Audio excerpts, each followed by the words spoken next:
முதல்ல இருக்கிறது Samuel fish green அவர்கள். சாமுவேல் ஃபிஷ் கிரீன் அவர்கள் யாரு அப்படின்னு கேட்டால், ஏதோ ஒரு பிளாக் அண்ட் ஒயிட்டில் ஒரு தாடி வச்சுட்டு ஒரு வெள்ளைக்காரர் மாதிரி இருக்காரு அப்படின்னு நினைக்கலாம். இவர் டாக்டர் சாமுவேல் ஃபிஷ் கிரீன் யாரு அப்படின்னு சொன்னால், இப்போ மருத்துவ நூல்களை தமிழில் மொழிபெயர்க்கக்கூடிய பணி தமிழகத்தில் நடந்து கொண்டு இருக்கு. ஆனால் 18ஆம் நூற்றாண்டிலேயே எம்பிபிஎஸ் கல்வியை தமிழ் வழியில் கொடுத்தவர் தான் சாமுவேல் ஃபிஷ் கிரீன் அவர்கள். சாமுவேல் ஃபிஷ் கிரீன் அவர்கள் ஒரு கிறிஸ்துவ பாதிரியார் மட்டும் கிடையாது, அவர் ஒரு மருத்துவர்.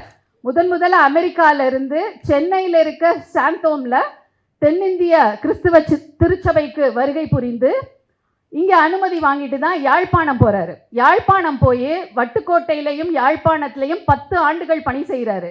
அதற்கு பிறகு அவர் அமெரிக்கா சென்று 10 ஆண்டுகள் கழித்து திரும்பி அவர் மருத்துவ கல்வியை, எம்பிபிஎஸ் கல்வியை தமிழில் 18ஆம் நூற்றாண்டிலேயே யாழ்ப்பாணத்தில் தொடங்கினவர்.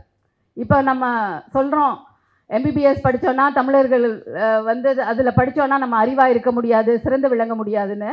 ஆனால் அங்கே இருந்த மாணவர்கள் என்ன சொல்கிறாங்கன்னா, எங்களுக்கு அரசு பணி கிடைக்காது, அதனால நாங்கள் இலங்கையில் தமிழில் படிக்க மாட்டோம் அப்படின்னு சொல்லும்போது அவர் சொல்கிறார், அந்த மாமனிதன் சொன்னார், ஒருவன் அவனுடைய மருத்துவ கல்வியை தாய்மொழியில்தான் படிக்க வேண்டும், அப்போதுதான் அது மண்ணின் மக்களுக்கு பயன்படும்.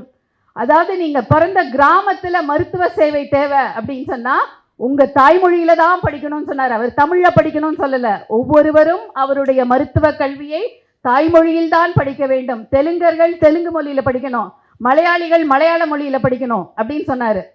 அப்போது அவ்வளவு பெருமைக்குரிய ஃபிஷ் கிரீன் அவர்கள் மருத்துவத்துறையில் படிக்கிற அனாட்டமி நூல் அதை தமிழில் எழுதினார், பிசியாலஜியை தமிழில் எழுதினார், அறுவை சிகிச்சையை தமிழில் எழுதினார். இது மாதிரி 11 நூல்களை உருவாக்கினார். அவர் உருவாக்கிய அனாட்டமி உடற்கூறு நூலை தான் இன்றும் தமிழகத்தில் உள்ள சித்த மருத்துவ மாணவர்கள் பயின்று கொண்டு இருக்கிறார்கள். இப்படி 11 நூல்களை உருவாக்கிய ஃபிஷ் கிரீன் அவர்கள் 33 மருத்துவர்களை உருவாக்கிறார். அப்போ அவர் சொல்றாரு, நீங்க தமிழ்ல படிக்க விரும்பாதவங்க இந்த மருத்துவ கல்வியை விட்டு வெளியேறுங்கள்னு சொல்றாரு. பிறகு மாணவர்கள் இசைந்து மருத்துவ கல்வியை தமிழில் படித்தார்கள். இப்படி 33 மருத்துவர்களை உருவாக்கிய ஃபிஷ் கிரீன் அவர்கள் அமெரிக்காவில் தன் மரணத்திற்கு முன் ஒரு வாசகத்தை தன்னுடைய கல்லறையில் பொறிக்க சொன்னார். என்ன வாசகம் என்றால், மெடிக்கல் இவாஞ்சலிஸ்ட் ஃபார் தமிழ்ஸ், தமிழர்களுக்கான மருத்துவ ஊழியன் சாமுவேல் ஃபிஷ் கிரீன் என்ற வாசகங்களை பொறிக்க சொன்னார்.